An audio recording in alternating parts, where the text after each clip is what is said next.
is up, everybody, and welcome to episode 19 of 2xTheGrind. I just love it when we get a new episode in.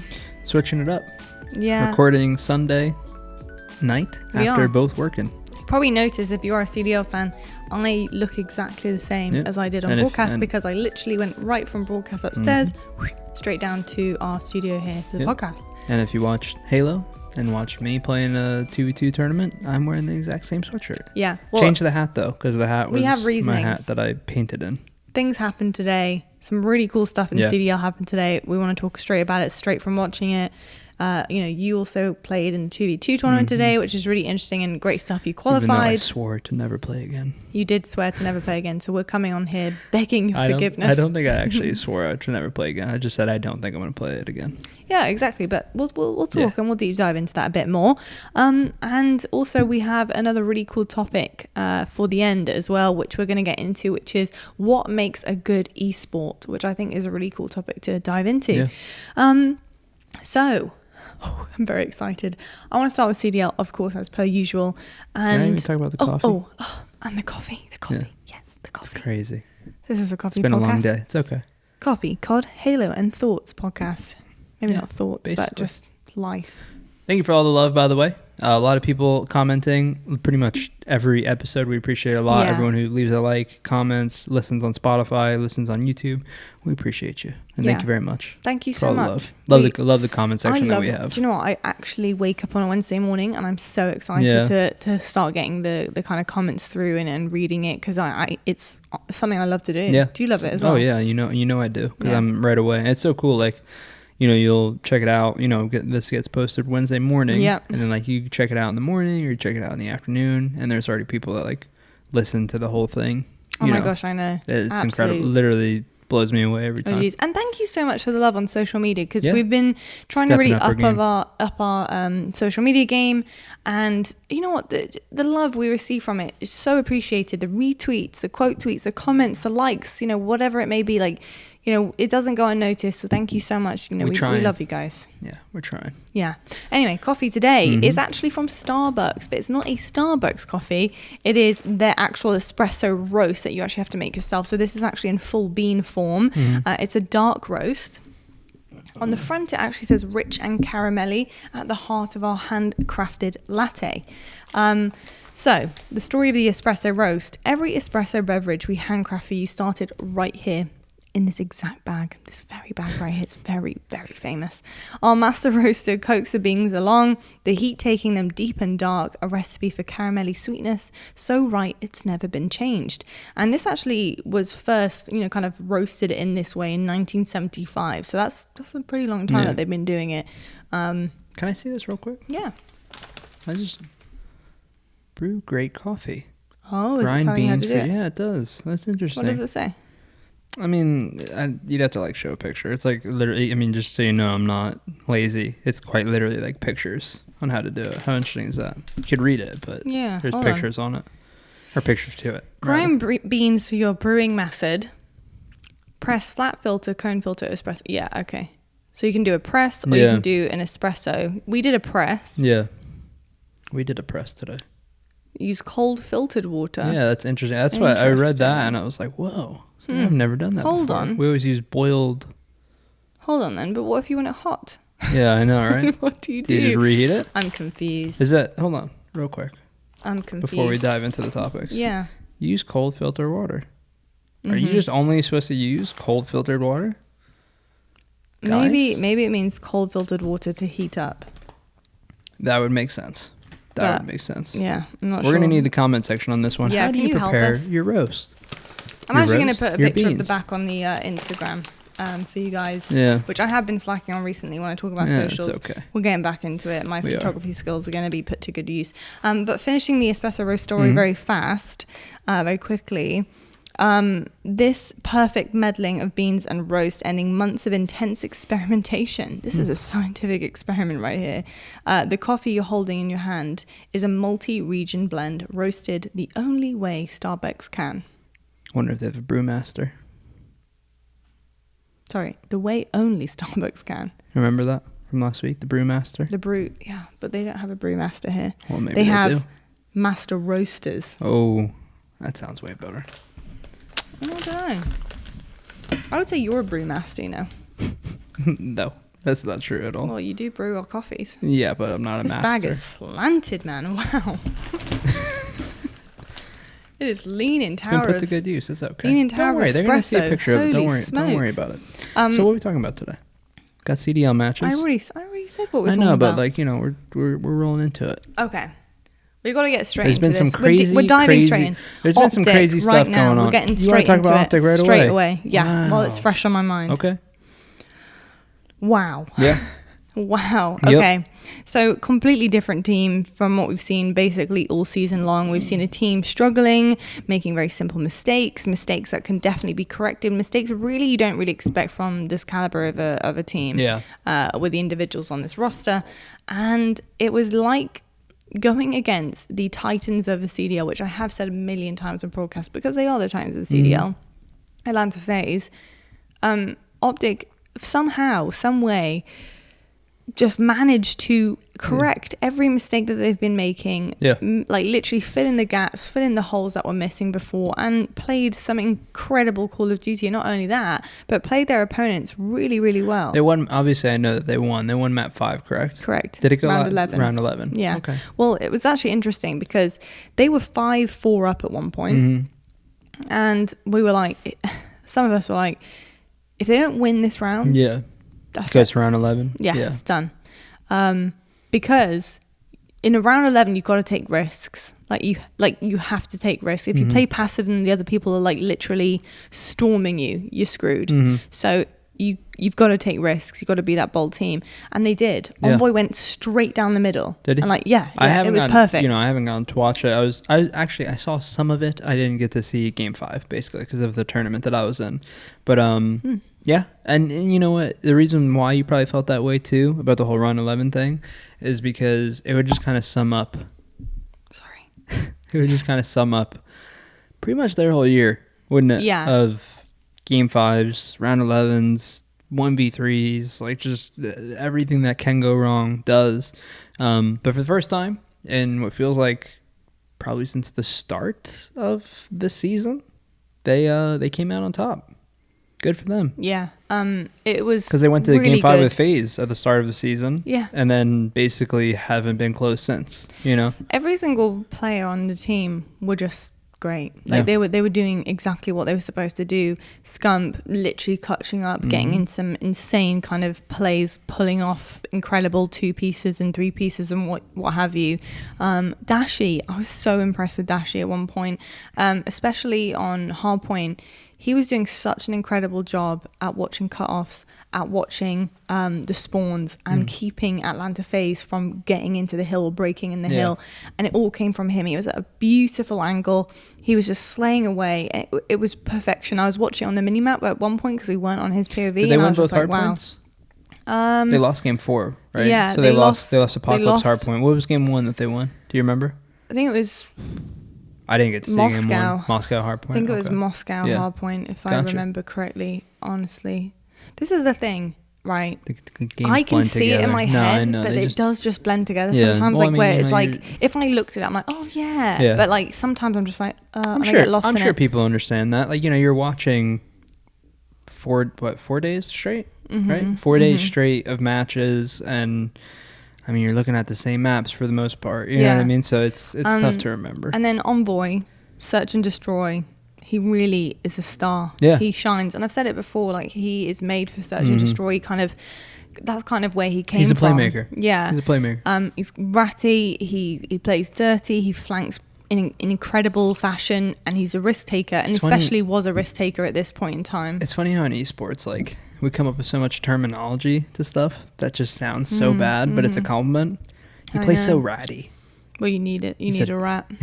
You do. He plays dirty. Yeah, I know. Yeah. It's true, but that's exactly what you need. Well, if you think about it, you're not exactly doing something nice, are you? When you're competing against somebody in, especially in Call of Duty, even in Halo, you're killing them. You know what I mean? So not only that, but you also then exactly, but you're also demoralizing them. Like it's demoralizing when you beat them, and you know. So I suppose the terms come off negatively in that way. In that sense, it's just funny terminology. It is funny terminology, and in esports, like think about it. damn, he's nasty. Yeah. Like, you're not saying, oh, he's stunning. Yeah. Like, you're just saying he's nasty or he's a freak. Yeah. Like, you know what I mean? Like, it's weird that it's actually become compliments. Like, these weird phrases and like kind of negative phrases have become compliments. But yeah, I mean, Envoy, just absolute demon. I'm pumped. Search, it was amazing. Formal as well. Formal, just amazing, paving the way. They all played They great. all had moments where you're just like, they made a difference on every game. Do you think individually? This is a turning page for them now? Yes. Do you think, because like, you know, you're kind of saying Dallas all of them that they played. took down, if it was Dallas, if it was Ultra that they took down, it was FaZe. Yeah. It was FaZe that they Gives took them the down. confidence. And not only that, but you have to go the distance with FaZe. Like, okay, look, people might say, well, it's lucky round 11. No. You have, like, you got to get there for the start. No, credit to them, to begin with. You got to them. get to that point. So, you know, I thought that was absolutely amazing. And also another thing I'd like to note, their listening that we heard, something that's been, you know, a big problem for them has been communication. Yeah. And actually, I feel like communication is quite a big problem for a lot of teams, especially early on and mid-season. Towards the end of the season, if you have stuck with your roster, usually you have pretty good comms by the end of it. But this team have been struggling with it despite the lack of switch-ups and role changes and team changes that they've had. They have literally been struggling with it. And today, their listening was wonderful. Yeah. It was unchaotic. It was clear, concise, very spirited. It just seemed like what you would expect out of like a top-tier team. Very great, very good. So, yeah, I was like, look, if they can do that every time, I'm not asking them to win always, you know, like whatever.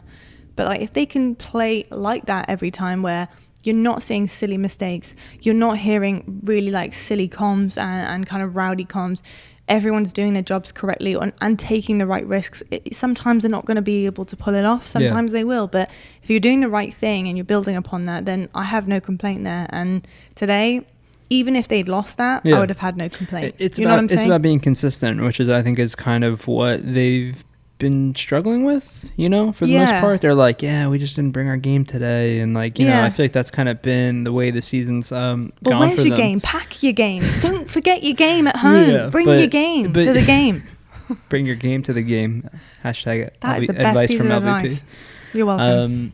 No, but honestly, I got to give credit to them because I'm pumped. You know, they beat FaZe for the first time. Really, the first time I feel like they beat like a really top team. I feel like for the most part, other than that, they haven't really beat any other top teams. Went the distance with Ultra in one of the majors, you know, but other than that, like the LAN event, they didn't beat any top teams. Back in February, they actually went 3-2.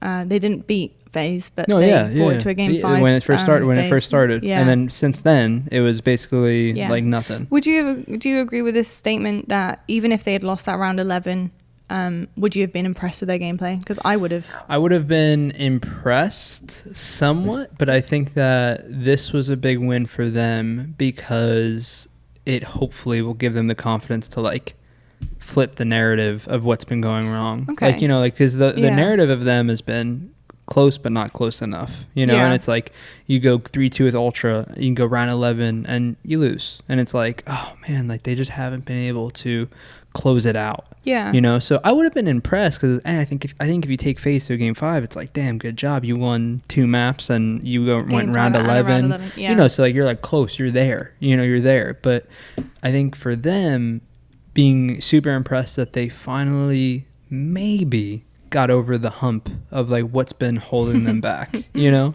Because that's what it's been. It's funny you said that. Why?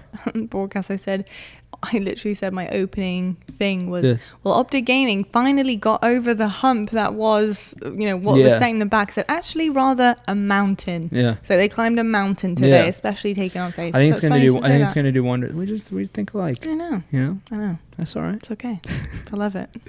Me too. I think it's going to do wonders for their confidence. And, you know, to what I said to you of like, do you think this is going to be maybe a turn, like, you know, turning the page for them? I think it could be. And I'm really pumped now because I've told you this and I said it, I think 2 weeks now in a row on the podcast. The team that wins this major is set up best to win champs. And now, you know, you watch Dallas take FaZe to game 9, right? In the last major. Is that the last game? Game 9? Yeah, best of 9. Mm-hmm. Game 9.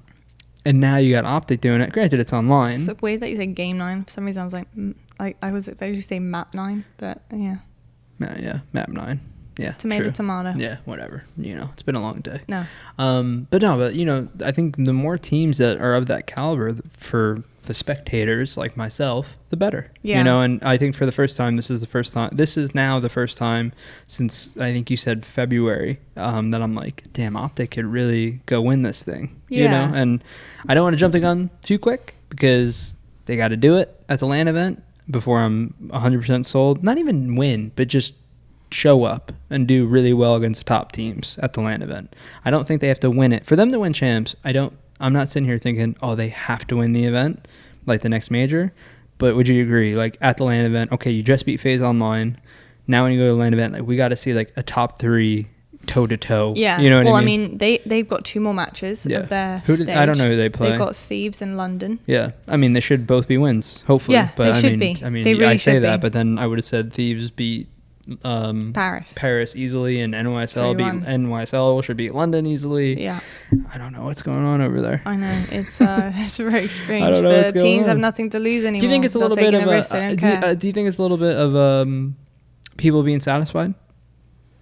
NYSL, LA Thieves, like, I don't know, NYSL, they're looking kind of bad right now. I love NYSL. We've talked about this. I root for the hometown team for us. But they're struggling. But then like the LA Thieves stuff, obviously LA Thieves locked in champs no matter what now. Mm-hmm. Go lose to Paris. Is it something to be concerned about for those guys?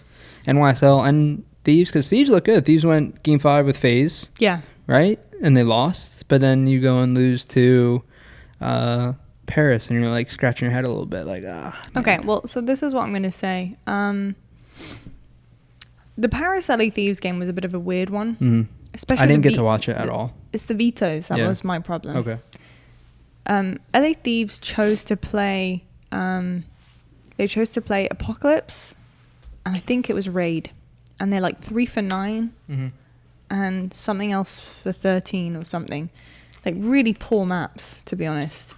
And in Paris, in Thieves' defense, Paris, I spoke to Temp, and Temp said, when I asked him about the veto system, I didn't go specifics. I just said, was there anything strange that you thought about the veto system? Because I noticed it. Yeah. And he was like, not really. And I thought it was a bit weird because stats don't lie. And he's like, we're not good at Raid. So I understand why they chose Raid. I was like, but they're not good at Raid. So bad at Raid, like LA Thieves. So I don't know whether LA Thieves looked at Paris and were like, this is a test match. Like, we got so close with FaZe. Like, let's practice against a lesser team. And actually, I think there's been a couple of content pieces that have come out very recently where some teams have actually said they're worried about Paris Legion. Really? Yeah. Which has been very interesting. So, like, I don't know Paris. No, they can't. But they were worried about playing them. Like, even though they're out, So some of the I think one was Rocker, actually. Rocker, and I think one might have been Thieves. I'm not entirely sure, but I'm pretty sure one was Rocker. So that was very interesting, but the veto wasn't good. Yeah, it sounds like to me that they maybe were using it as practice. Yeah, I think trying to work on their map pool a little bit. I think they were trying to extend it. It's 2 things. It's one, not playing to your strengths, which is something teams mistakenly do often, basically. Mm-hmm. They'll try to play you on a game type you're bad on, but they're also bad on it. Yeah. And then it backfires because it's just 2 teams like being bad. It's just a 50-50. It's 2 teams being scrappy. bad. And then on the flip side of that, I think it could have been what you said of like, maybe it's just a little bit of practice, I feel like it was, but unfortunately lost down that one, which sucks. But did it go 3-2? 3-1. 3-1. Close? Yeah. A bit, yeah. The other thing I would say about that this kind of like situation that we're seeing, as well as like you're looking at some of the matches like Dallas and Mutineers, and Mutineers suddenly been like, hey, we're really good, don't forget. Yeah. And it's like, whoa. And that's been the story of Mutineers, I feel like, most of the season. Yeah. At one point, I think, when Awakening was on the roster, it was like, oh, holy hell.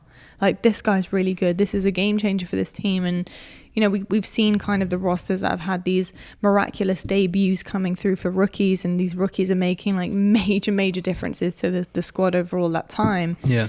And Mutineers have just been like a roller coaster of up and down wins against top teams and then losses against bottom teams. It's been very strange. They're not consistent yet, and they got a young squad, and it adds up. to a degree. They got a young squad and they just can't piece it together for the matches. Like the matches that they should have a higher seat than they do. Like the matches that they should win, they kind of go 50-50 on. And then the matches that it's like, oh, this one can go either way, like a Dallas match, they might win it. And then you're like, whoa, like, what the hell? How do you lose to Paris? If you beat Dallas, how do you lose to Paris? It's like, that's the question that pops up. But the problem with competitive teams, speaking from my experience, the problem with that happening with teams is that's why you watch them go to a LAN event and you're like, whoa, this team could get top 4 and they get like 7th because they just aren't, it's the same thing we talk about with OpTic of you need every single day you need to have your game. You need to. Mm-hmm. That's why, the saying at a tournament is, it's a new day, anything can happen. Yeah. And that's why, as a competitive player, it's unbelievably hard to play your best every single day of the tournament. Yeah. But, for Florida, I feel like that's kind of been the case. Like, they've just never really pieced it together and had that, like, that clicking moment of success, and the closest they got, I think, was like the first or second major where they're 1 game away from beating NYSL for, I think it would have been top 6 or top 4, I believe. They get reverse swept, and then NYSL going to get like top 3, and NYSL is like the big talking point. But people forgot, like, oh shit, like Florida, and that was slacked at the time, but Florida was so close, Yeah. Do you think that they can pull it together heading into the major and champs and all that? What do you think it's going to be? I mean, like, I'm not asking for predictions. I'm just saying, like, you think they can go on a run kind of thing? It's really difficult with Florida. They got 2 LAN events now. It's really difficult with Florida, and I can really only truly answer that question next week, probably. Okay. Who do they play? I don't know. I haven't looked at the schedule. So why next week then? Because I want to see if they can beat somebody else again. Curious who they play. What's really hard with Mutineers is that they have been consistently inconsistent, and unfortunately because of that, in my head I'm just like, no, because I just don't. It literally can come to a match and I'm like, well, this is a throw of the dice, like a roll of the dice. Like I have no idea what they're going to come out 100%. And do. Like, are they going to be good today? Are they going to be bad today? The one thing I would say is I think some of the players have been inconsistent too. I think Skies has been pretty inconsistent. Like one day he's absolutely lights out, another day he's not. Havoc is the exact same. Who's been good is Neptune has been consistently insane. In fact, in some occasions he's actually saved their bacon. 100% in a game, 100%. Like without, like, genuinely saved their series. And I think he actually did that at one point in the Dallas series. Awakening for me hasn't been the same for a while now. Yeah. Awakening had this like. He was like lights out at the start of the year. I feel like confidence about him that was just like unparalleled to anyone else, and he was just getting onto maps and just did not give a monkeys because like, and to the point where it was like, it was so evident that he was that confident because he was actually making the wrong plays and doing the wrong things and getting himself into situations that are dangerous and stupid. Yeah. But he was so good and so confident he'd get himself out of them. You said something similar last week too, right? Yeah. Like he's amazing at that. Same thing this week where he's just... No, but that's the thing. He's not doing that really anymore. So I guess either that's been coached out of him or he's like, I can't do that anymore because it's too risky. Yeah. But then he's not being the same kind of sparky, amazing player that we're used to. Maybe like the coaching staff hasn't because like, some of the plays he's making incredible. Yeah. But they're incredible when they work. It's kind of the same thing that you see with like Dashi, right? Like Dashi, one of the best individually skilled players. Yeah. But then you also watch him make a lot of mistakes. But, someone like Arcides, right? Doesn't make those mistakes. And he still drops almost this equivalent stat line, as like an Awakening. Yeah. I mean, really better than Awakening now. He's like bloodhounds, man. Oh my God. They will sniff you out. Yeah. It doesn't matter what you're doing. They're really good also at like combination work with each other. Yeah. They bait and switch really well, and they just play off each other. Can I ask you a question though? And I think this is a question that people are going to want answered. What's going on with NYSL? Because NYSL is the opposite to me of the LA Thieves Paris situation. Yeah. I just think NYSL is struggling because you go and get 3-0'd by OpTic. I think they lost a match before that too, if I'm not mistaken. Yeah. I can't remember, but then they lost to London. I think this is the best way to explain them at the moment. I think throughout the season, that's who they lost to. Yeah, throughout the season, when I've interviewed New York, especially just coming from their perspective, they've always been very like a headstrong team, but also like a head weak team. So like, they get very mentally affected by certain things. A lot of them respect a lot about Clay, and they kind of look up to him. So it really is like this dynamic of like they're young, respect. Yeah. Wanting to do it for each other, wanting to do this as a team, which is a fantastic dynamic to have when it's working and relationships are good. Another thing I think is really kind of paramount to talk about is what happened before Major 4. What happened to them obviously was a situation that was uncontrollable in their hands. So, they can't do anything about that. ASIM not being allowed to play. Bringing on a pickup, which was Decimate, wasn't ideal. And within this league, especially this season, it is a race. Yeah. Like, it's like being in, like, on a racing track. If you hit your brake for a second, even a second, catching up, it's almost impossible, because you're going to have to wait for other people to make mistakes or to hit their brakes. And I think that's kind of what's happened, is everyone took like 4 steps forward and Subliners took 1 step back, and now they're struggling even with one of their star SMG players back on the roster. It just, it was hard to get that momentum back. And I think momentum, especially coming out of a really good stage for them, and momentum coming into like a major that really they were gunning to win, and probably were working really hard to win. 100%. And I think that has just completely stopped them in their tracks, and that's an issue. And then I think the mental part of that has really affected some of the team members, and I think it's getting to a point where things aren't working anymore. And it's like, it doesn't matter how skilled you are and how talented you are, if there's something wrong with your team dynamic, it isn't going to work, because you need the teamwork here right now. Sheesh. It's heavy, isn't it? LVP facts. Right there. Well, my whole life is COD. I'll write a book. I wonder if they're going to bring it back. I mean, they were looking really good, through winner's bracket of a final, and then you lose the phase, and then... You right there? Yeah, I just smacked. You see that? Headbutt. I just headbutted my mic. It didn't really make a sound, though, weirdly. It's very, very quiet. Yeah, that was interesting. I had like my throat gargled mid-sentence. I was talking so much. But, like, it's not a burp, but like when you swallow and it goes like that. Yeah. I had that mid-sentence. Really? Yeah, I have that actually a bit, fair amount. I do too. Do you? Yeah. Does anyone else know what I'm talking about? Like, they're like an upside down burp. You know what I mean? I have an inside burp. I have it happen sometimes while I'm talking. Yeah. Well, it's because of your air. It's the way that you breathe. We need breathing techniques. That's something I've never done, and that most broadcasters do. Breathing techniques. Did I ever tell you Miles has actually had lessons on breathing techniques. Did I ever tell you what Ace did one time? Like, Ace is like... Ace. God, that was random. No, okay, because it's because you said breathing technique, because he's super into breathing. Mm-hmm. I'm going to go back to this NYSL. I'm going to go back to this NYSL comment in a second. Yeah. But we were at a Reach event. They went on to win the event. Oh, wait, no, hold on. Was it a Reach event? Yeah, I think it was a Reach event. Oh, man, it might have been an H3 event. No, I think it was a Reach event, because they won it. Because I remember, thinking, Jesus Christ, this kid's lost it. But, we're like at, a convention center, right? He's, really, he's trying to be, one with himself now, At one with himself? At one with himself. Interesting. I don't know. Whatever. No shade. Whatever floats your boat. You at one with yourself? I am. I just don't post all caps. Today I will be great, stuff that's what he does. And then he'll be on stream and he'll do his breathing techniques into his mic.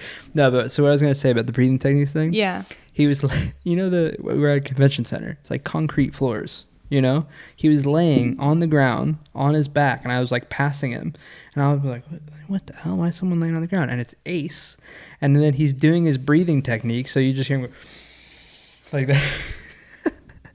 I don't know why. It was the funniest thing in the world, though. But I don't know. It's just when you mentioned breathing techniques, it made me think of him. I've seen him do that before, actually, as well. I have seen him do that before. He lives in California now. He goes out in the ocean. He goes out in the ocean. Yeah. Just to be one with nature. Stop laughing. No, I'm not roasting. I'm not saying it's a bad thing. It's just because I've known him almost my whole life. Mm-hmm. So for him, it's just it sums him up. He's a changed man now. No, it's just he's at one with nature. He's always kind of been like that. The forest and the sea and the ground. He's always kind of been like that. It just made me laugh. But then loves technology. It's a very strange dynamic. It is, isn't it? But regardless, NYSL. Yeah. What I'm curious if they're gonna. think you spit some hard facts, and I'm curious to see if they're going to be able to bring it back, because now's the time. You don't have a choice. You have to. Major 5 coming up, and you got champs coming up, and I mean, I get it. Like, I agree with what you said, and I think it's kind of obvious with them. So I agree with you 100%. But I just don't get the inconsistency part that people. The inconsistency part? Yeah, like what do you mean? Like you're really freaking good. But it's not inconsistent with this roster. For the past they went from being really good. Like, but the past Hydra. 2 stages they were since they've got Hydra, they've been phenomenal. Yeah. Okay, so let's look at that as as a team in itself. So you can't say that team has been inconsistent. It hasn't. Like, that team was really good up until that point. Yeah, up until that point, a major 4 hit, and things haven't been the same. It's not like they practice with who they play with, Decimate, right? Mm-hmm. It's not like they practice with Decimate for weeks on weeks, and then now they're trying to figure out how to put ASIM back into their lineup. That's what I'm saying. Yeah. It's not inconsistent. Something's fundamentally going wrong. Something weird is going on. Yeah, it's just it's I don't know if it's a mental block, and like I said, it's inconsistent's not the right word for me. But you get what I mean? I just don't get how you go from being they're top 2. It's you're top 2, and then all of a sudden it's you lost to who? It's I know, but it's been consistently like that. Yeah, which is a problem this season. This stage and stage or season? No, stage. I always say season. It's from when Major 4 ended. ASIM came back that first week back. No. I know that. Yeah. But I'm saying I get the 2 terminologies. I always say the wrong one. Oh, I'm sorry. You know what I mean? I'm on the broadcast. I don't worry about it. I told people to buy champs tickets, and I was meant to say Major 5 at one point. Really? On my broadcast this week, yeah. I was like, well, champs tickets are up. I was like, oh no, they're not. I think it's Major 5. I thought they are actually. They are up now. I was gonna say, I thought they were. They are now. Yeah. Oh, okay. They weren't. I don't think. I don't know. Anyway, whatever. Buy the tickets, folks. Oh yeah, fans are gonna be back for Major 5. That's dope. So that's gonna be really cool. I will not be there though. Yeah. I shall not be there. I will be at home. Going to champs though. Yes, I will be at champs. I'll hopefully go to champs. We'll see. Yeah, I hope so. So weird. I wasn't sure if I was allowed to say that I was going to champs on to anyone. I wasn't sure. Yeah, because on broadcast, I was reading out a champs promotion, and I was talking to the audience about champs, and I was like, hey guys, champs is this date, blah blah blah. And then in my ear, my production goes, and tell them you'll be there. And I was like, and I'll be there. Yeah. And I was like, oh, I'm allowed to say it. It's cool having, we're going back to LAN events now. I'm very excited about that. I really am. Obviously, you're going to go. I know you probably can't comment on this, so sorry. I got to say something though real quick. Tell me to shut up. Why don't you? No, it's not that. I don't. Maybe you can't. No, I know, but I feel bad when you can't comment on stuff. But I do know. It drives me crazy seeing people have so much negativity towards LAN came back, right? I can't tell you how many people commented super pissed that talent wasn't there. Yeah, I don't understand that. And I'm I don't, dude, I can comment you can? on this. I mean, feel free if you want. Yeah, there's nothing wrong with this. Yeah, very strange. And I'll tell you why it's very strange. There's a lot of lovely people out there, right? And I appreciate you guys trying to, think. I think there's a lot of people who are trying to think about, I don't know, having our back potentially. But I think a lot of people that were saying it weren't actually phased about that. Yeah. I think they were phased about the fact that it couldn't go back to 100% normality. Yeah. And that's fine. You can be mad. But at the end of the day, some of those people tell us to shut the hell up all the time. I'll literally have just gone, I'll be like, and welcome to day 1. Blah blah blah. And I literally, as soon as I speak, someone's typing in there. Yeah, One Shot 207 is typing into flipping YouTube chat going, shut up, she talks too much. I've said one word, so I'm like, do you know what? I don't care. It's just, it is what it is. The world's in a pandemic. We're doing what we can. People are just going to I'm grateful for whatever I can get. Listen, if you're one of those people, I'm really sorry. I'm not trying to call you out about it. Kind of, but not totally. But it's just, I just don't understand it. And I think it's not me calling anyone out or being offended. I just don't. I'm just, and me, I'm just not like that. Now for this major, obviously you're not going, and people are upset of that. But you know what people are most upset about? Is that you have to wear a mask. Oh. You know what I mean? And it's I don't really want to talk about it or get into it because it leads to so many different discussions. Yeah, and I know a lot of people have different opinions. I respect that. Yeah, we try. That. I mean, it's just but the thing is, just always complainers, aren't there, over everything? Yeah. When we're trying to go back to The world is working. We're trying to get the world into a place where we don't have to wear masks anymore. But the problem is, if we don't do something to help that, we're never going to get there. It's just going to be this horrible vicious circle. It's just like protocols and yada yada yada, and it's like, you know, just like be glad that we're making steps in the right direction. I think that's the way to, you know, for me at least, that's why I look at it. Like, I agree. For me, I'm like, oh, land's back. Oh, that's sick. Oh, no fans. That's okay. That's okay. The next event, there's fans, and I'm like, oh shit, let's go. I agree. And people are like, what? You gotta wear a mask? And then now it's like, well, but then now with champs, it's almost, I don't know if champs is the same mask mandate or not. Actually, I think it's gonna have to be. California is doing a mask mandate again, so I think champs would probably have to be, I imagine. Yeah. I mean, by the way, before anyone comes at us, I probably won't be in a mask when I'm on broadcast because there's different ruling, and there's protocol. Also, you know, myself and talent members will have been quarantined, and well, you know, I'm vaccinated. Everyone on our talent team is also vaccinated, but not only that, regardless of the fact, it's more like we've been COVID tested, we've been quarantined. Look at what the players had to go through too. Yeah. That's what you guys are gonna have to go through. Very, very like strict protocols. You think people think you're gonna wear a mask on broadcast? Well, babes, come on. People think all sorts of weird stuff, so it's like, you know, you never know. Yeah. I mean, I get shouted out when I mention a globally popular football game that's happening at the same time as our broadcast. That was wild. I don't even bother to get into it. That was so wild. Very we got to talk about that one day, because that guy. One day we'll talk about it. Oh my God. Social media, I love you guys. For you listening here and watching, potentially. I wouldn't say it's these. Like, you guys are amazing. That's what I'm saying. I love them. Like the people that are listening to this, our 2xTheGrind, our 2xTheGrind fam that listens and watches, and 2x fam, 2x fam. Do you not feel completely different to like everybody else? Yeah. Because like I swear, like we got like a like I don't know what the word would be. Like, because normal is not the right word, but we got like a good group, right? Oh yeah. And like I never see, you know, I follow a lot of the people that are here and that comment and show love and everything, and like, you know, they're from my stream, and you know, us being together, we know people now who are here consistently. Yeah. And like I never see it from them, you know what I mean? So like when you see comments, I always see comments online, like this football comment that you're talking about, my lord, you know. He was being told, sorry if you can hear my phone buzzing, he was being told by multiple broadcasters in esports. We had Zoe, we had Maven, we had, you name it. We had everyone talking about this thing and why he was so wrong. He just did not care. I know.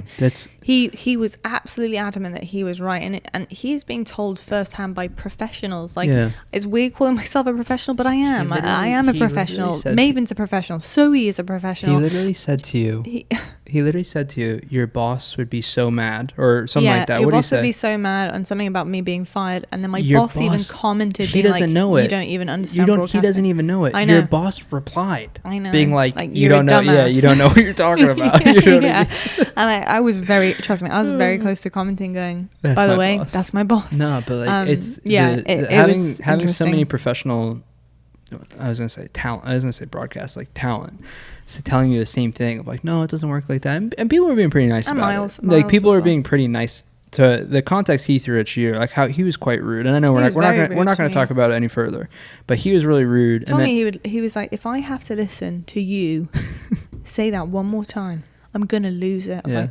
ooh, scary. Would lose it. Loser. I mean, you know, but like, how in the world though can tell me I'm gonna get fired. How in the world can you be told by so many professionals, like talent professionals, how it really works? No, but that was, I know, and you're still believing what you believe. I just want to say, I think we should end this because it's just silly. But last thing I'm gonna say is, a lot of people did mention the fact that, like, hey, why you even bother? Yeah. Why do you even bother bringing light to this? Why do you even bother replying to him and giving the attention? Well, it's because actually, for the one comment you sometimes see me show or reply to, I get 100.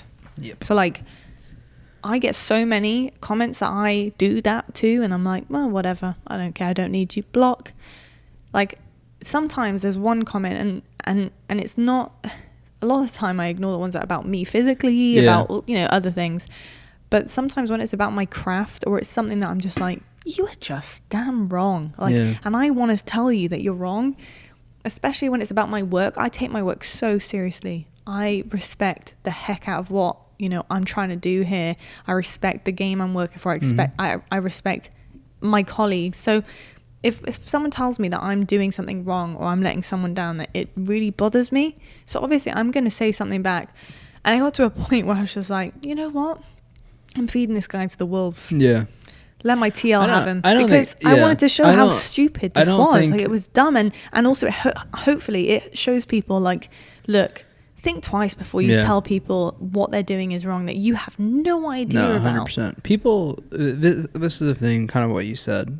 People don't realize, and this isn't like a boohoo us or boohoo Lottie or whatever. Whatever. Yeah, it's just because I've already said this as well. I get way more love than I do hate. 100%. So. You built a great community over there. I love my following. Yeah, I do. But sometimes it's just too much to where you're like, I gotta say something. Yeah. I gotta, or let me just like show this, because it's like sometimes it's like overbearing of like, oh my god, Yeah. No, I know, and like I actually made a post about it afterwards, and I said, look, I don't love putting negativity on the timeline, and I'm sorry, but like, I just wanted to explain that I just sometimes don't want to suffer and read this stuff in silence when it actually that bothers me. It doesn't hurt me, it just bothers me.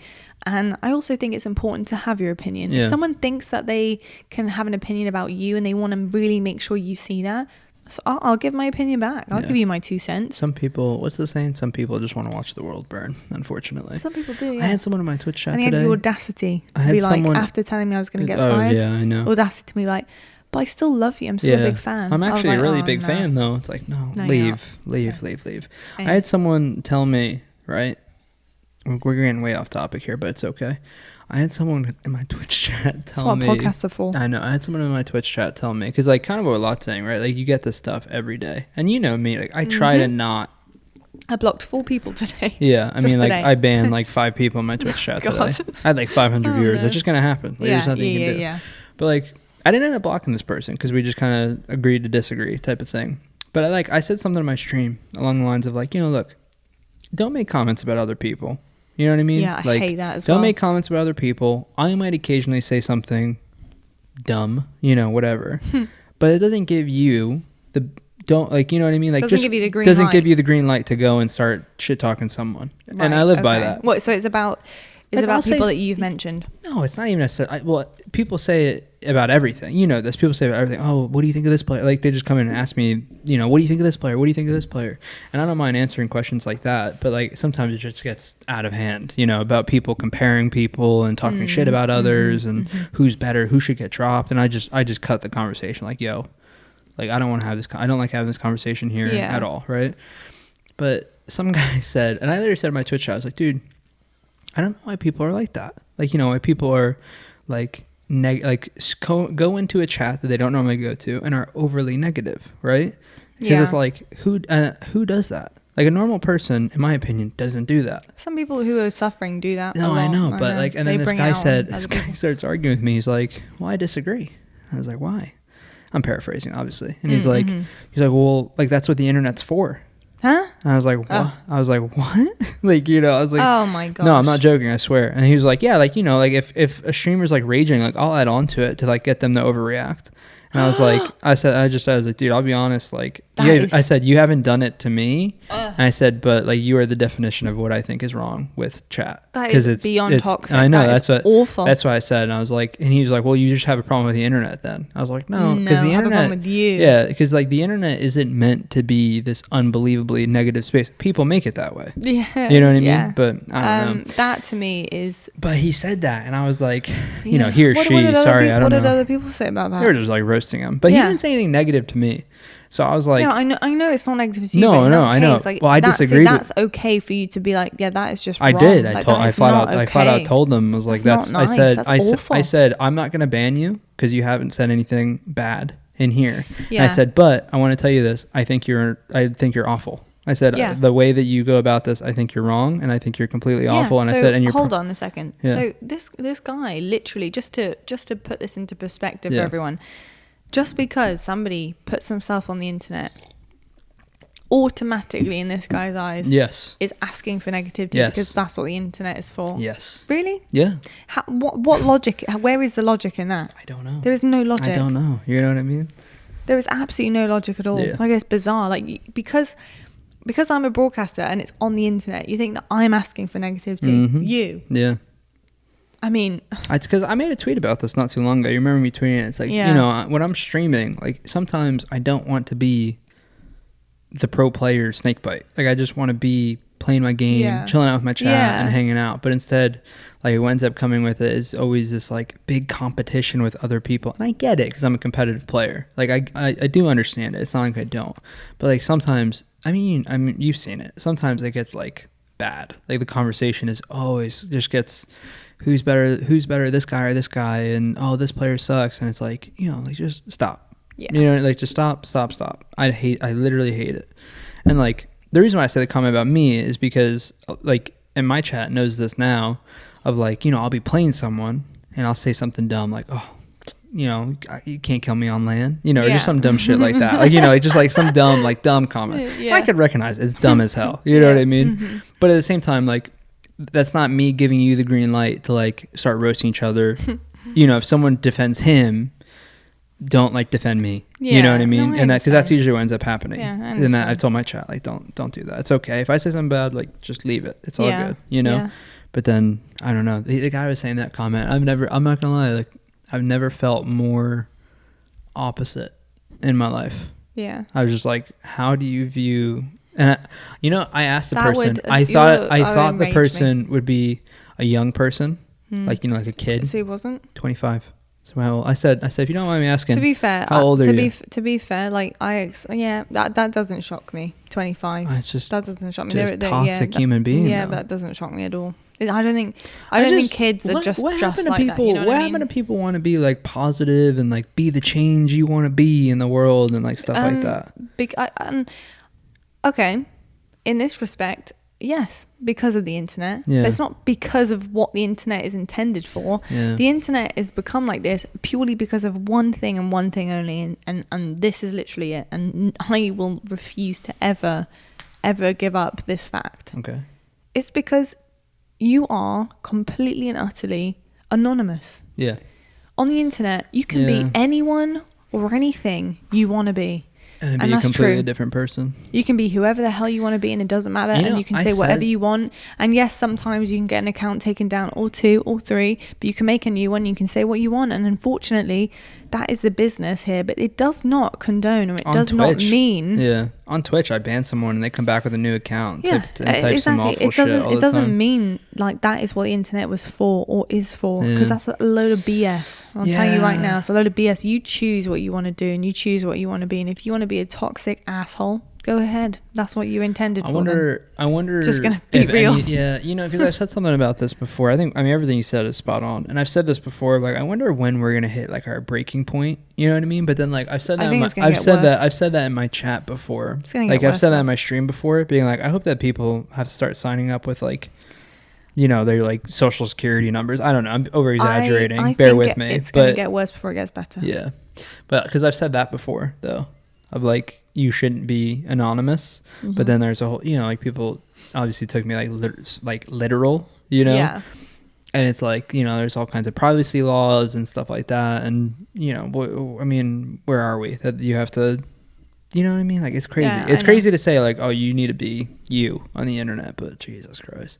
Because, like, Twitch, I mean, like, because, like, and just for, let's not even say me, right? Let's just say Twitch chat or YouTube or just chats, right? Whatever.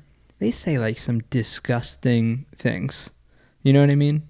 Like that, like, you should not be able to type without like getting the FBI called on you, basically, you know? Like, so it's just like, I don't know how it's going to be fixed or what we're going to do about it. But yeah, that's something that happened to me over the weekend that I was just blown away by.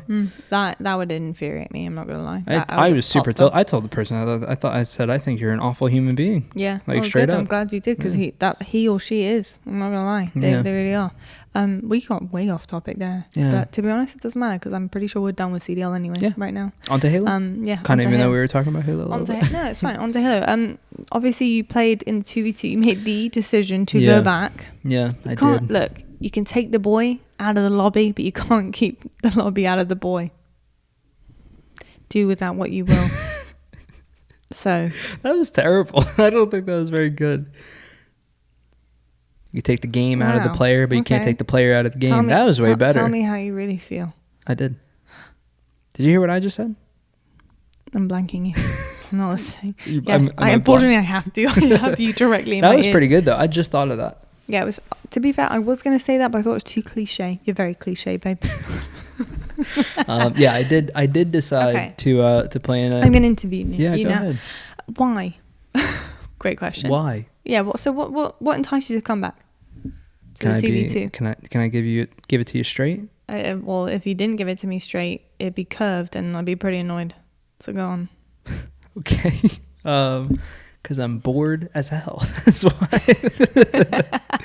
Do you want proper interview? No, I know, because I'm working. I'm really excited to play the game. I just love the game. I wish players would be straight with me on interviews. Some of them do. Arcetes is straight with me. He is. Yeah. Arcetes and Krim, both of them. Krim is hilarious. But actually, Krim is like one of the funniest interviews. Did anyone go back and watch that interview when we spoke about it last week? So funny. You never know what you're going to get with Krim at the end of the day. So why did you do it? Yeah, you were bored as hell. I was just bored. I'm super bored. I'm waiting for Infinite, and APG needed a teammate, and I saw he was playing, and he and I had talked about it. But I played in the week one with Matt. Matt being Royal 2 wasn't gonna play again. And I was like, I'm trying to stream. I'm trying to be on my stream grind and really get back to it pretty soon. Start uploading to YouTube again. Nice bit of content. Yeah, and I was just kind of it's something to do, something to stream. Okay. It's I'm just going to go for it. APG is really good too. So yeah, I was going to say, so how come you're way better right now with APG than you are with Matt? And there's no shade being thrown at Matt. I don't think we are way better. Oh, you're not? No. We're Haven't you qualified? Yeah, but okay, so we qualified on Friday. 4 teams that already qualified last week are already in, so it freed up the spots a lot. We beat Ryan and Gilkey. I think we are better, but APG plays a lot more H3 as well. So I think that is it. But Matt and I when we played didn't do bad. We beat a lot of good teams and we lost to some good teams. Would you say you're better now because you had a few under your belt now? Yeah, I feel way more comfortable playing 2s now. And when Matt and I played, it was the first time either of us had played. So now it's I get to team with APG, who knows what he's doing more than me. Yeah. Especially in 2s. And then, I've had a whole week of practice basically. So yeah, I don't think we're way better. The guys we lost to today. And the winners, who are they? Where do they live? You wouldn't know them. No offense.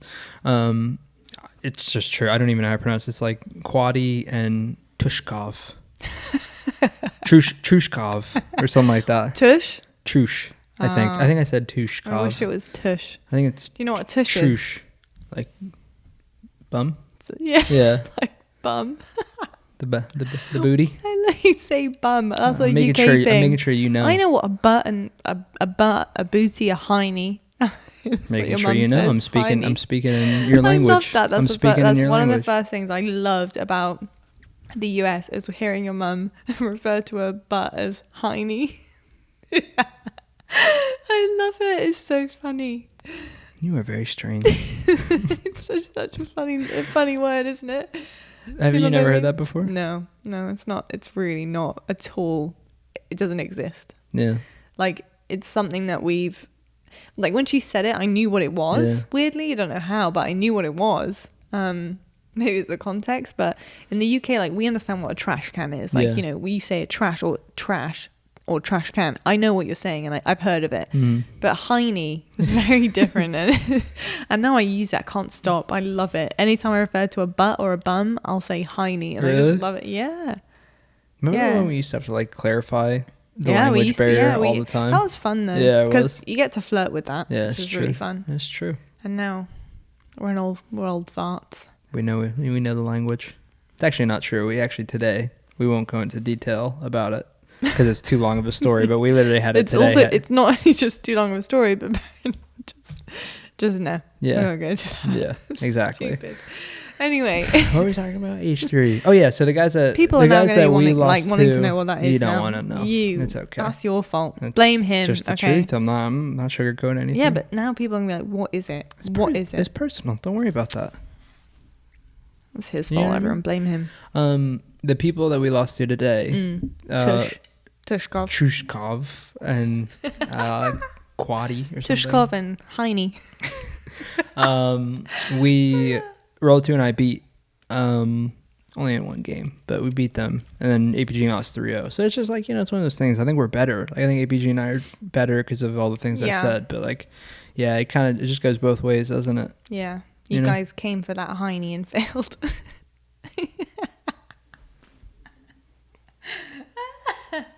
That's terrible. Oh. Put your coffee down. I'm quite close to the bottom now. You know what? So we have a chip on this coffee mug. No, it's not me. You know what? I just saw you bump into that. No, that's from the dishwasher. No, it's probably yes, from it is. I just watched you literally bump that. You know why? No, because I check for chips every single time. I do. I was gonna make a joke. Like what? Potato chip. What a terrible joke. Like potato chips. Fries? French fries? Which chips you talking about? Yeah. Did you guys know this in the UK? That potato chips... Wait, I'm confused now. Wait, hold on. You're forgetting your own language? I'm forgetting yours. So chips in the UK are... They're fries. not... No, they're not. They're not. We have French fries in the UK. Okay, so what are they then? Chips are chunky fries. Like big chips. Like. So then what's a French fry? A French fry is a French fry.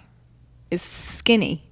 Really skinny and crispy is a French fry, because that's technically French and it's a fry. That's what a French fry is. Oh, don't get snobby on me. No, and then that's what she just did. She just got our language is better than yours. Like that's what you just did right there. So sorry, fries that are chunky, like big square ones. They're called chips, and then we call your chips like potato Lay's. Chips.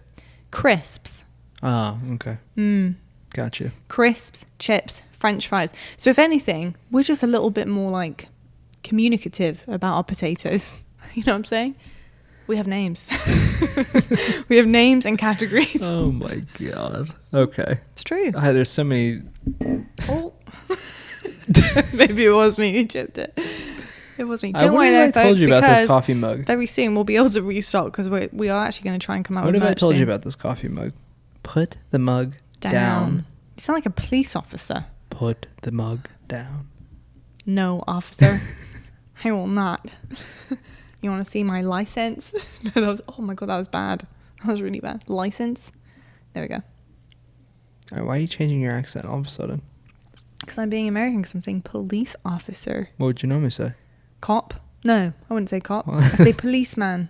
Policeman. Oh goodness. Anyway, we did qualify. Copper. Copper as well. Copper. Mm-hmm. Copper. No, copper. COPPA. Copper. Copper. It's a copper down there. Doesn't sound good. Doesn't sound good when I say it. Anyway, we did qualify today, so that's good. So I'm happy with that. I'm really proud of you. Thank you. Now I don't have to. I mean, we'll probably still practice. I was gonna say now I don't have to. And anything anything that I need to catch up on? No, I'm done. I'm done with like. So how was it run today then? Bit better? Terrible. No, actually it was. No, actually it was okay, but it took them. I'll just make a long story short for you. Basically, they look. I didn't. This wasn't me. Okay, I didn't get into an argument. But basically, what have you done now? I woke up to check the bracket. What do you mean you woke up? Like today. Oh my god! I thought you meant like you took a nap down here, and I was like, wait, hold on. No, I woke up to check the bracket in the morning. Yeah. And it wasn't posted, so I go and read this discussion going on with people. Right. Mm-hmm. They were trying to make the bracket, and you tell me what you think of this. They were trying to make Friday and Saturday 2 separate days. So if you got top 8 on Friday, like if you got 8th on Friday, you'd be playing who got 1st on Friday. That's awful. You're punished for qualifying day 1. Everyone should have just waited to day 2. So what happened? So they fixed it, I think. I don't know. After who complained? People? It's people. I don't know. And I woke up. So I woke up to check the bracket. I went to the Discord, like I'm supposed to freaking do. I was like... I thought you were... this is something I didn't understand, right? I thought you were already in the Discord talking to someone every game. No. So the whole thing with the Discord thing, right? We went to the Discord. This is like, go back last weekend, okay? Matt and I used the Discord. Matt asked a question in the Discord. The admin... and like one of the people running this thing couldn't answer a question. Right. Now I'm not trying to be ridiculous here, but if I ask you a question of like, yo, how does this thing work, and you don't know, I'm not going to use your Discord anymore. It's not a good look. Yeah. Because like I'm just like, they don't know what they're doing. You know what I mean? Like straight up. Like I'm sorry if that's like over exaggerating terribly, but like I don't use, and you know this, I don't use Discord. I'm not good at it. Yeah. Like I don't. So like I'm not used to like going and checking their server. I don't do that. So when Matt told me that, like, this guy didn't know, I was like, I'm out. Like, I didn't leave it, but like I just didn't think to go check it anymore. I'm like, you don't have information I need. Yeah. So then like when the whole thing happened of like I was confused on how APG qualified last week to play in the tournament, you know, one of the guys hit me with well, you should be in the Discord where questions are answered. And I'm like, I replied like, well, are they? Because my question didn't get answered, but you know, I deleted all that because I'm past that now. You about to say I'm above it? No, I'm not above it. I'm past it. Yeah. You're past it. I'm not above it. You passed it because you climbed the ladder, so you're above it. I guess I just didn't want to say because I was going to say above, but then like I'm not like above. Depends how you clarify past. I'm not trying to say I'm like above that person. I'm just that's why I said past it. I'm messing with you. But APG and I played good today. I'm proud of you. So we qualified. I'm proud of you. Excited about? Is it tomorrow? No, it's not till the end of the month. No. Oh, not till so now we're just chilling and we'll play. Spend the day with you. Yeah. Now we're just chilling. We'll play some practice things probably if anyone decides to practice, and then another week close to Infinite. Yeah, whenever Infinite is, we'll be ready. We did play good today though. Like, you know, because we're learning as we go. It's the same thing with like when Matt and I are playing. Yeah. And I think if we can get a couple scrims in, I think we got a shot. It's nice for you to hang out with Brad again too. Yeah. He's really good at H3. It's fun. It's fun playing with him. Last topic of the night is actually, let me see. I can't really. Oh yeah, we're doing okay. How much? 103. That's not bad. No. Last topic. Perfectly in time of last topic. Sorry, the conversation's been kind of everywhere, but hopefully you bared with. I think that's a good thing every now and then, though.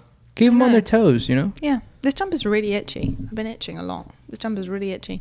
It's nice, but it's itchy.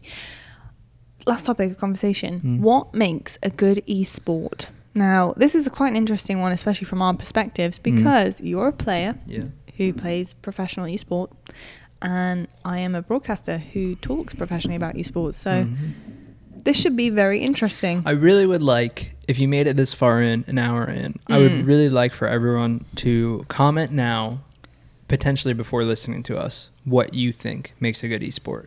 Because it's funny, you have three, like Lot just kind of said, you have three different perspectives. I feel like you have the broadcaster, the player, and the viewers. Fans. So I don't know. I think that'd be really interesting to read. That is well done, babes. Thank you. I was about to say he's not half demanding, is he? But you make a very good point. You're being very mean to me today. I'm sorry. It's okay. I forgive you. Okay. Love you. Love you too. Yeah. Shall I start? Yeah. I don't know where to start, so by all means. I would start by saying I think a good esport obviously comes from a game that has got some kind of popularity. So obviously the game has to be popular enough for people to want to compete or to want people to compete and watch them. The second thing I would say is what makes a good esport is how competitive it is. For example, Minecraft. So flipping popular, right? Still is, was then, just, all-round game that people seem to love no matter what age either. Can't make that into an esport because there's no competitive, really competitive side to it properly. They did like a Twitch Rivals for that. Yeah. Didn't Tifu like cheat or something? Yeah, there was some weird thing that happened. I think they tried. So I think they try to go competitive. But like, I think it's more like an esport. No. I think you can I'm only joking. I mean, like for example. Oh, what was that blooming game where you're in a team and you have to you can be in a team, I think. Or I can't remember. Anyway, you go through like these assault courses and you can get knocked off, and what was it called? That really like bright game. I can't remember. Fall Guys. Fall Guys. I mean, that was super popular and it did, but it wasn't like an esport. You know what I mean? Like it has to have some kind of like real structure, and I think just something that really excites an audience that can be adapted and changed, and there's some kind of strategy behind it. I feel like with Fall Guys and something like that, there's no real strategy behind it. There's three things. Okay. Good game. Yeah. Right? Yeah, but it's more like good game, but like that's what we're talking about. It's like what makes a good esport. I'm going to tell you. Okay. I'm going to tell you. Good game. Good storylines. Okay. Like players. Right. And teams. And like I would say like good like supporters or like good fans kind of, because I think that makes a big part of it, but like I don't know how to sum that up necessarily, but I was like, so I'll explain. Good game, you just know it when you see it. You know what I mean? Like I don't love watching Valorant like every day, right? Like I don't watch like people like stream Valorant per se, but like when there's a tournament going on, I'll tune in because I'm glued to the screen. You know what I mean? Because it's crazy. But then, like, you know what I mean? It's like you just know when you see it. I don't know what makes that game or a game an amazing esport. It just kind of like happens. I have another one. Okay. I think what makes a game an amazing esport as well is a publisher that's willing to listen to feedback from their fans, viewers, and from players. 100%. And I think that makes such a big difference when they're willing to really put a competitive edge on their game, which probably initially most games kind of come from a place of not a competitive game. I was gonna say, I think that sort of depends on, doesn't it? Is like what the intent is. Like, you know, there's someone like Valorant who knew that they were going competitive, you know. Yeah. But then like Fall Guys, their intent's like, yo, we're just gonna have madness on your screen for, and also just back in the day. Yeah. I mean, you know, esports is Halo wasn't made to be Halo wasn't made to be competitive for the first 2 or 3 games. Yeah, exactly. Bungie like didn't really care. No. And then MLG is like War Story. We're starting to see games who are actually getting developed you have to now. Because of that. Because I think you have to like put out an incredible competitive game.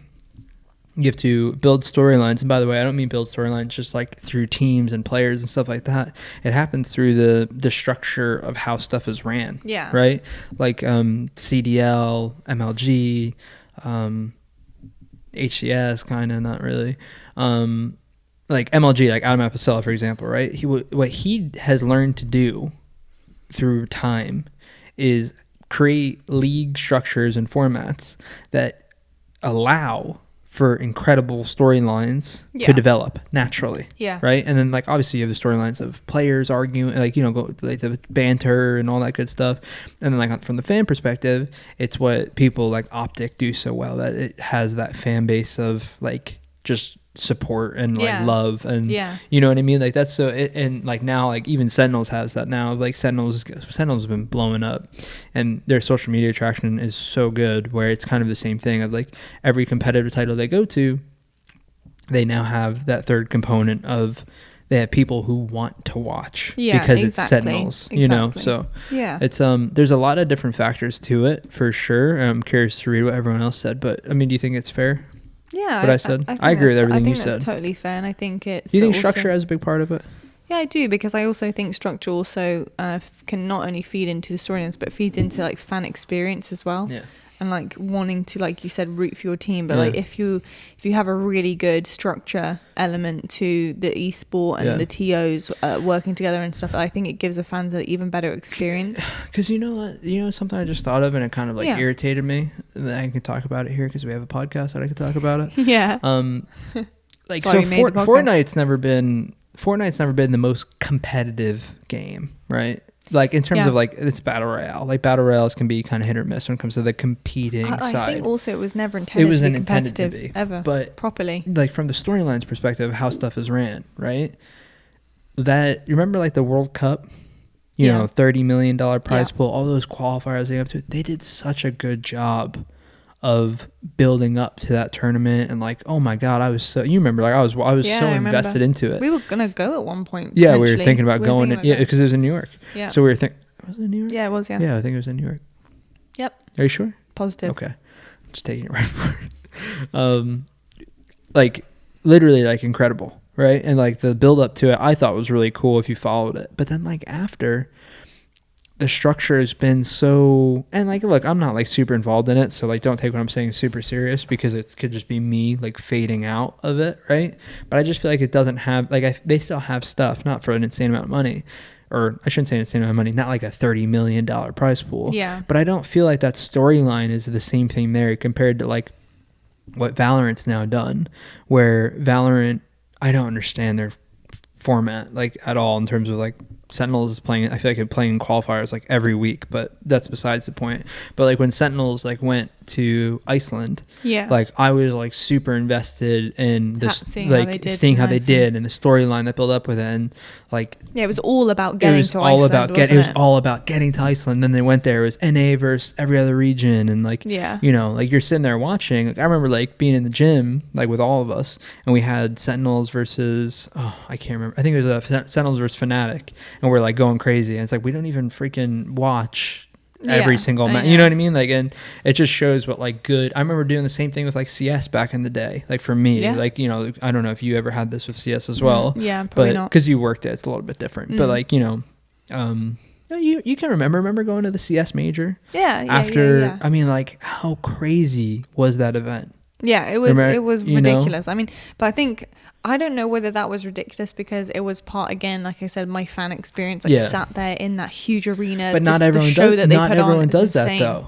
I know. That's what I mean. Like not everyone, I mean, you know, obviously now COVID, right? Like, so it's not going to happen almost anywhere. But even like going back to years past, not everyone was doing that. So it was like, it's just part of the experience, isn't it? Yeah. You know? Like Call of Duty, like in person, was so sick because of like the green wall and like it would just be popping off. But like, you know, like Halo, we haven't hit that level yet, right? Necessarily, to where like the events are just like crazy and it's such a. I mean, I think it's a great experience for people. Don't get me wrong, but you know what I mean. Like, there's just like, I don't know. It's just like one of those things. Do you not like, feel that way in like any of your like World Championship finals? No. No, you didn't feel that. I don't know if it's because I was. I mean, like, nah. 2016, I mean, like, there's like 2016 maybe a little bit. 2018 was really cool. 2018 MLG came back. 2018 was awesome. You were at 2018 Worlds, obviously. Remember how crazy the fans were going? I remember like Golden Boy bringing everyone out, hyping up the crowd. Yeah, we didn't have that the first 2 years. Right, that was third year, and that was MLG and Adam, and you know what I mean. We're hopefully going to get that back again with Infinite, because obviously Esports Engine. But it's crazy the different. It's crazy the difference of people, like, I don't want to say like knowing what they're doing, but like, you know, like someone like Adam who he knows what's going on, and what a difference it makes for like an esport. If you were watching that tournament and saw that happening, I mean, you're like so much more invested in. You're like, holy hell, this is sick. You know what I mean? Yeah. Compared to, you know, 2017. Do you know what happened in 2017 Worlds? No.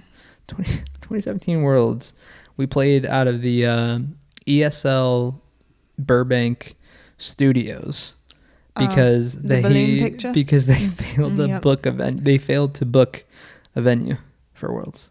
Well, how did you fail? I don't know. I don't know the story. I couldn't tell you what happened. Maybe did they fail to book it, or did it fall through? Like, I think it fell through. That's why I failed. I mean, like failed. What was the word? Fell through. Thank you. Yeah. For the record, I freaking love playing there, so I didn't mind it, and the event wasn't that bad. Like, people made it. You know, the balloon picture was a little out of context. Yeah. It just didn't look good. It really didn't. I liked the event overall, but you know why I liked the event? Because I'm a simple man, and you know what? They had a warm up station, and they had food catering and stuff like that. They had the essentials. And I was like, yep, sick. That's what I need.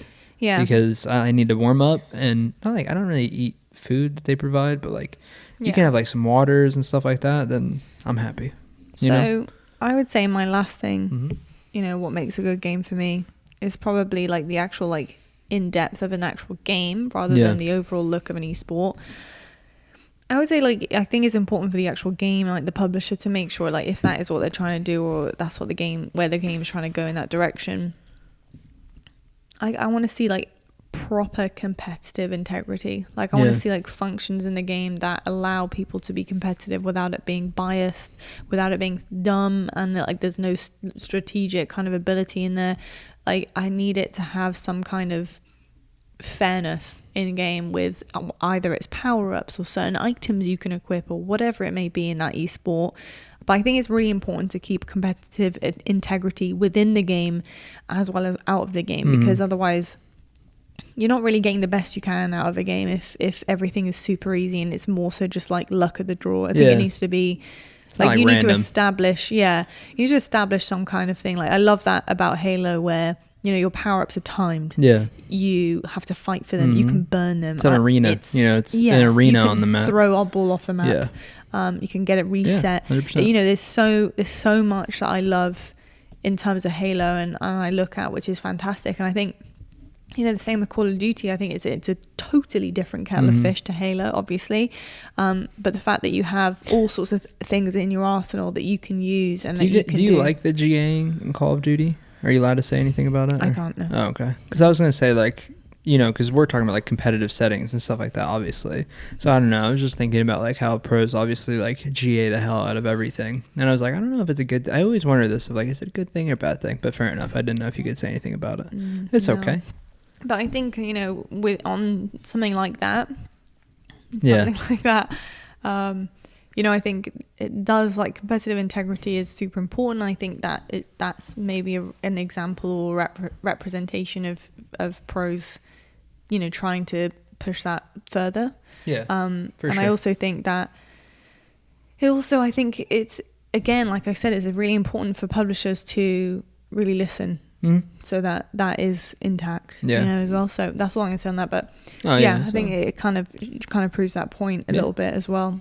Agreed. And all good esports have that. Yeah. For the most part. You know what I love Call of Duty has now? A pause feature. Yeah, they do. I've been hoping. Hey, I hope Halo Infinite gets that. I've been saying that for the longest time, and it was a major recently. It was like, might have been major 3, I think. Yeah, it was actually put into practice, and we didn't realize they had it until it happened. Yeah. And I remember they did it, and I was like, what?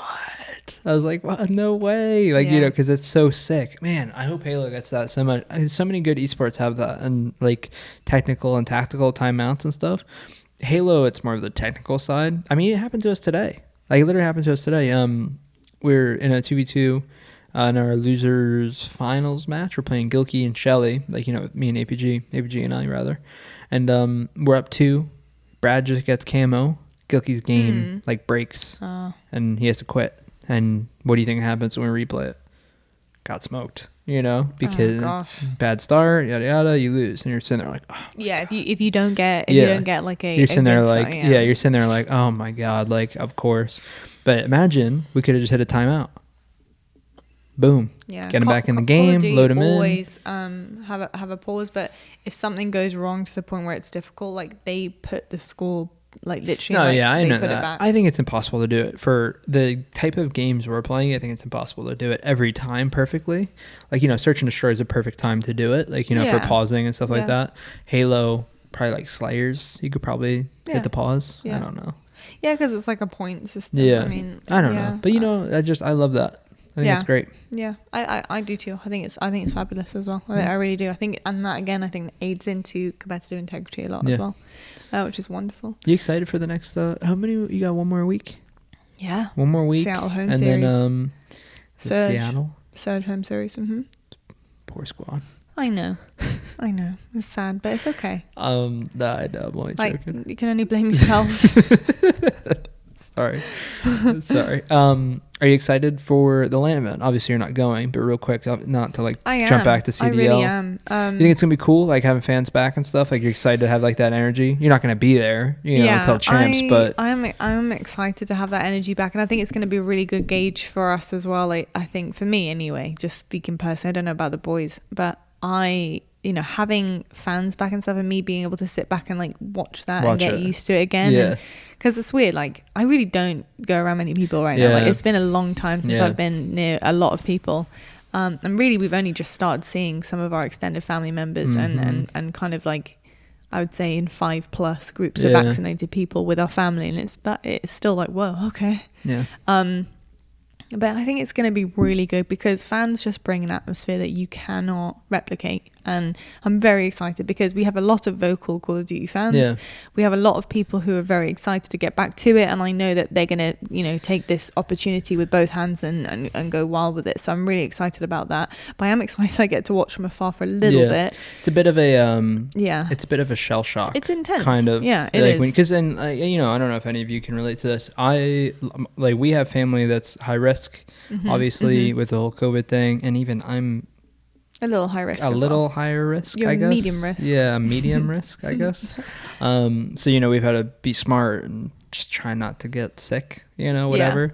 I remember the first time we like went into a store, you know, this is however long ago, and it was like, whoa. Like, you know what I mean? Yeah. Imagine going to an event now. I know. You know? I mean, I am really excited about chats. Oh no, I'm not. It's not a negative at all. I just can't wait to not have to like stand in our spare room. Yeah, or the spare room. I'm so excited to sit on my desk again and to like, and also read the boys' body language. It's so hard. It's something that we constantly praise each other on coming off the desk. It is so difficult to gauge. Like we have to plan so strategically who's saying what when and what we're doing. And I'm like, okay, I'm going to ask you something first, Jay. And are you going to reply after him? And he's like, yes, I'll go straight off the bat. Or sometimes I'm like, no. And I have to take a mental note of that. And I'm like, okay, so Study's going to talk after I ask a question, but I'm going to have to ask another question. Compared to in person. Like but then the next question I ask, Nameless is going to talk, and then Study's going to talk straight after. So don't interrupt. And then I ask another question. So it's like, it's so hard because compared to in person, where it's like you can read. I read body language. Yeah. I read the tone coming to the end of a sentence. As I'm doing that, as I understand where the tone is going, I look at my other colleagues to see if anyone wants to jump in, and they are also trained in knowing like I can see the face that they're making. Like I'm gonna say something. The hard part for you as well is at home. There's like that like slight delay. There's a delay with like audio. Yeah. So you can't. Nope. Yeah. Yeah. If you talk, you commit it. Yeah. Like, and sometimes, I would say very occasionally, because we're pretty damn good at this now, but it just happened to us today. And very occasionally you will overlap each other for a split second. Yeah. And by that time, what's awkward about it is if you commit, the delay is there. So you both talk at the same time thinking no one has spoken. Yeah. And then you both go, oh, sorry. And then there's another pause of awkward silence. And then you have to quickly decide who's going to say. But usually it's me. Because I will either go, oh, sorry, Jay, go ahead. Yeah. I will always say that. Like if one of the boys says something, you want to give them time to talk, obviously. I will always, like, that's my job. I'm up there to ask the right questions, to literally steer the ship, and to then bring it to a close and keep things moving. That is my job. And then sometimes I'm actually an analyst as well. Sometimes it depends on what's going on. But if you usually see myself and Nameless on the desk, I'm an analyst and a host at the same time. Yeah. It's so much fun. But we have discussed, like, as a desk, that we're very excited to go back. The other thing is I can't, while I'm up there, communicate with my production. I can hear them in my ear, and I can hear, like, if there's adjustments that need to be made, and quickly throw this in or whatever. Like, hey, talk about this. We've got some cool footage. Then I can. But I can't communicate back, which as a broadcaster is really hard, because if something's going wrong on my end and production don't know that, I can't communicate that with them. It's really difficult. So, steering the ship back to normal for the most part. Very, very exciting. I can't wait for a rehearsal. I can't wait. I'm so excited about a rehearsal. Do you think, I know we got to sum it up. Do you think it's going to be like almost like difficult to get back to normal? No. In terms of like the production side of it? No, it's going to be so much easier. You've been on hard mode. You've been on difficulty difficult level, insane. Yeah. Yeah, like quadruple enemies. Yeah, you know what I mean? Now it's like you're going back. Now you're going back to normal. It's like you're, level 300 you're on zombie. You're on easy. Yeah, you're on like easy legit. mode now. That's dope. That's cool. It's gonna be so much better. I have so many more tools in my arsenal. Yeah. I can actually communicate. It's funny because when I'm off camera on screen, I'm telling you all the trade secrets here, but when I'm off camera in normal settings, like if I'm at an event, so not now, because this doesn't happen now, but like say I'm off camera and they're on your single, my production will be like, okay, Lottie, so great job. After this, we're going to head to this, and this. We're going to throw up a graphic of the CDL points or whatever it is. And they'll tell me what I've got coming up and I'll remember it in my head. But if I have a problem with something or I didn't hear, there's a button underneath. There's a couple of buttons actually. There's a button where it mutes my mic to you, but it doesn't mute my mic to production, so I can talk to them. That is like, to me, it's like, it's a gift. Do you remember one of the first events I ever went to, like where I wasn't playing, I was just watching, right? Like, so I just came to hang out with you basically and watch. Yeah. You remember I was like, I don't know if I texted you or if I might have just said it to you like later in the day. Yeah. I was like, who the hell are you talking to half the time? Like, because like she was literally like on the desk and like and they're in the middle of a segment. Yeah, they're in the middle of a segment. I'm watching screens to make sure it's not coming back to me. Yeah, and it's crazy. Like it'll be like on Nameless or something, and like I could see the feed. Like I remember like an example of it, like the rocker event. I'm like chilling like up in the stands kind of, and you could see the screen, so I know it's being broadcasted. But then like I could still see, I was still set up to where I could see all of you guys, and literally like, yeah, you did it, you know, obviously you're doing it so often. And I was like, what the, like, and like in the communicate stuff. So like for example, if we're having a really good conversation, I'll wait till it's on a 2 box or a single box, which basically means if it's nameless and J, that's a 2 box. Yeah. And because I'm usually a wide shot or single shot, never really a double, because the doubles are, you know, analysts.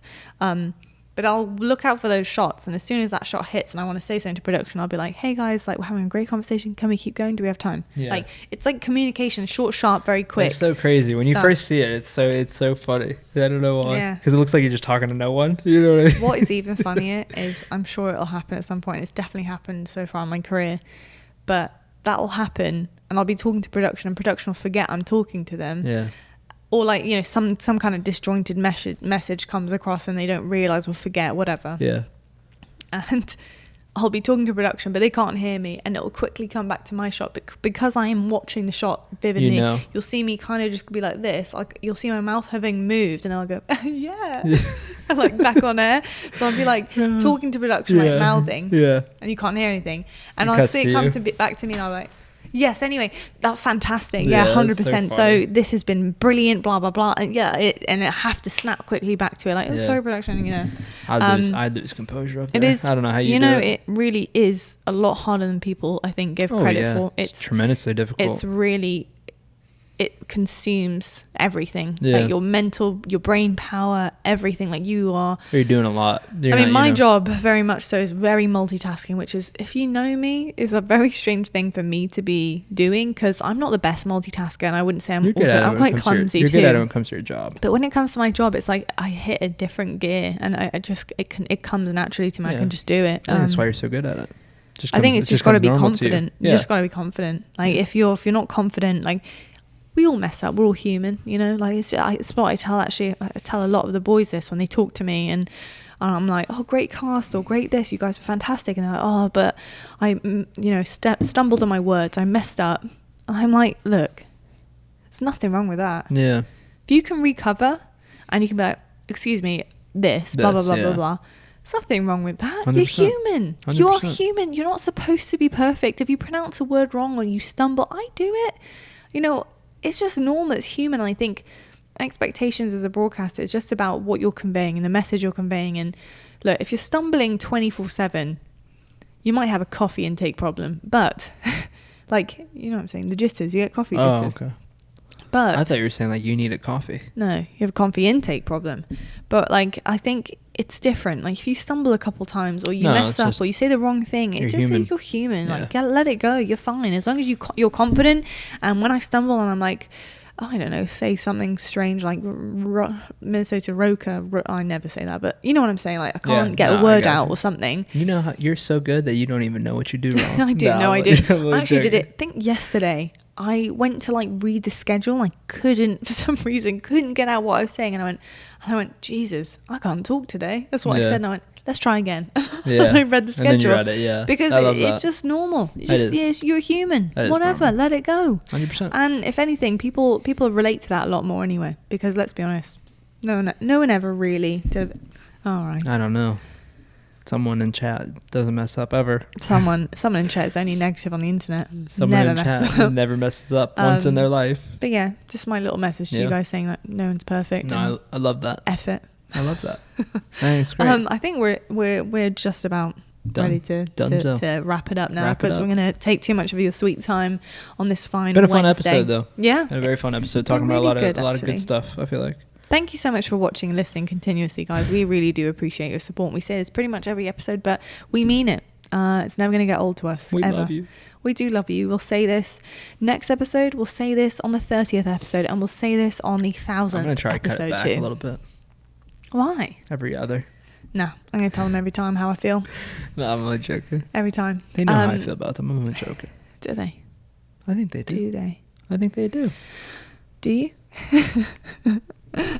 As always, though, let us know what you think of all the topics we've discussed. I'd love to know what you think of CDL, and in particular, I'd love to know what you think about OpTic. Very pressing conversation at the moment in Call of Duty, especially with the home stretch in sight at the moment. And I'm always ready for discussion in the comment section. Mm-hmm. So we had a little discussion about social media in there too. Talk to us. We want to know.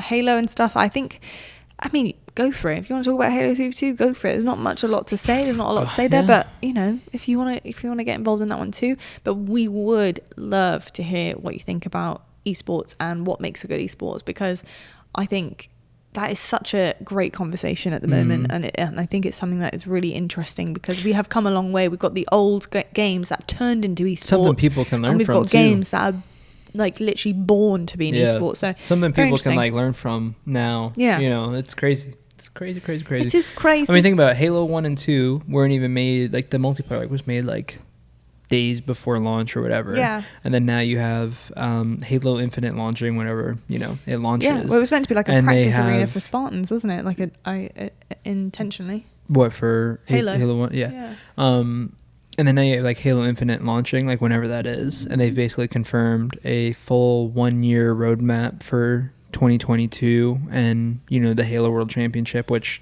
historically has been a $1 million plus tournament at the end of the year, and it's like holy shit, I just love it. It's crazy, the development of esports, right? Oh yeah, I can't wait until we have a beta to talk about.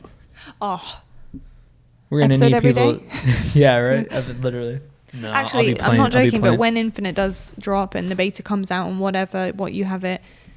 The one thing I would say is, obviously, we're not going to be doing everyday episodes here. Yeah. We'll be doing weekly as per usual. PJ's YouTube channel, Snakebite FPS, will be popping with content. I can tell you right now.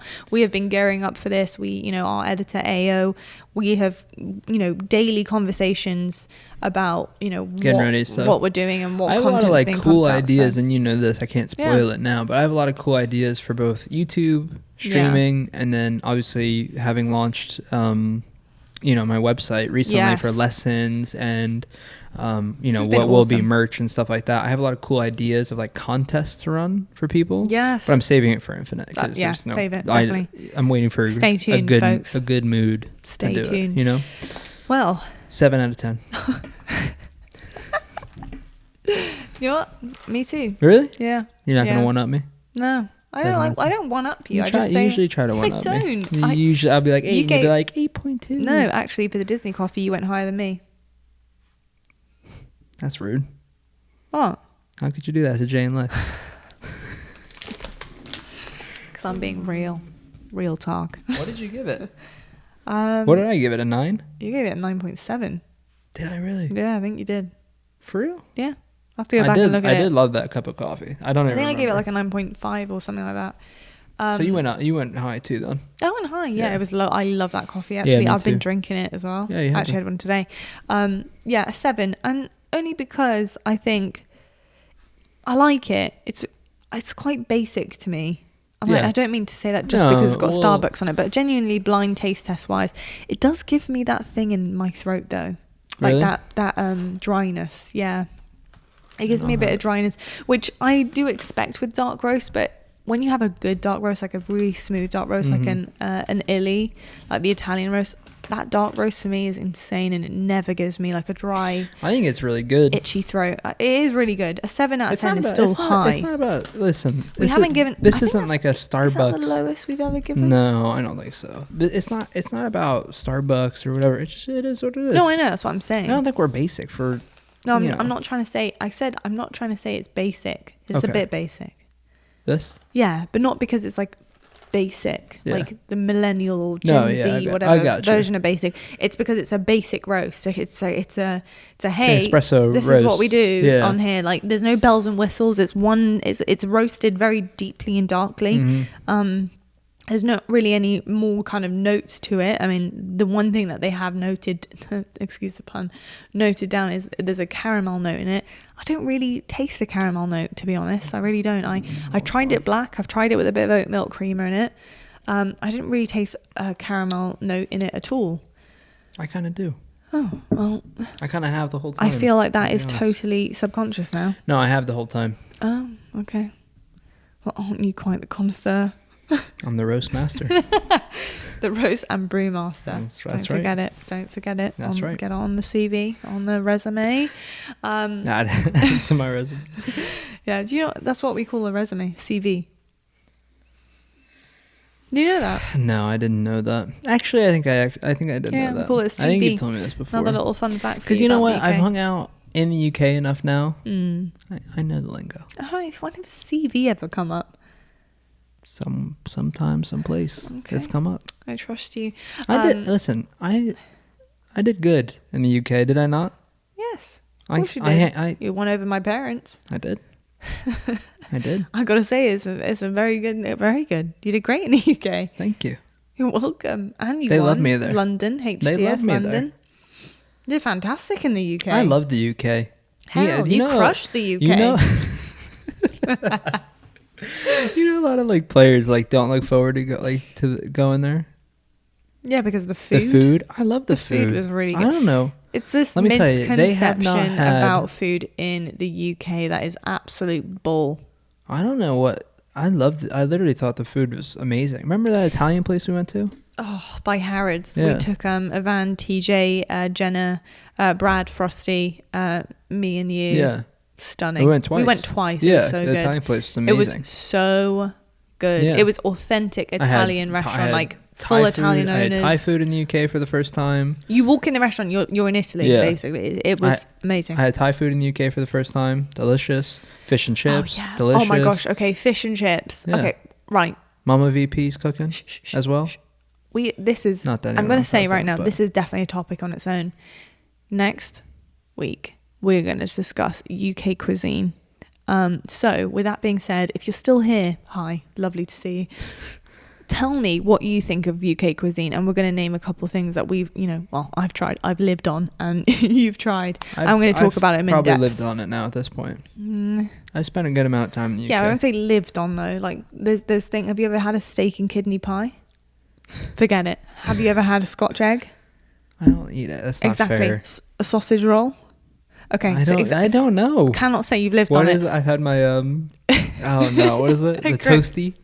You've had a toasty. I've had a toasty. Which is fantastic, by the way. Right, we're going to have a full conversation about UK food because it gets me excited. An Indian takeaway, fabulous. We will get to that next week. We're gonna, but let me know what you think of UK cuisine. Has anyone tried anything? Has anyone loved it? And don't tell me you've had fish and chips in the US, because I'm telling you now, it's not the same, is it? It's not the same at all. Tiny little piece of fish in panko breadcrumbs and some French fries. No, that is not fish and chips. You know the best restaurant I've been to? What? In the UK? What? Mama VP's Kitchen. Suck up. It's true. Anyway, folks, we're going to love you and leave you because we could ramble on to you guys forever. Hope you've enjoyed this episode. Thank you so much for coming in and joining us. It has been wonderful as per usual. We will see you regular time next Wednesday. I hope you guys have a wonderful day or week, depending on when you're watching this. But if you're watching on a Wednesday, you're an absolute real one. And as always, stay on the grind.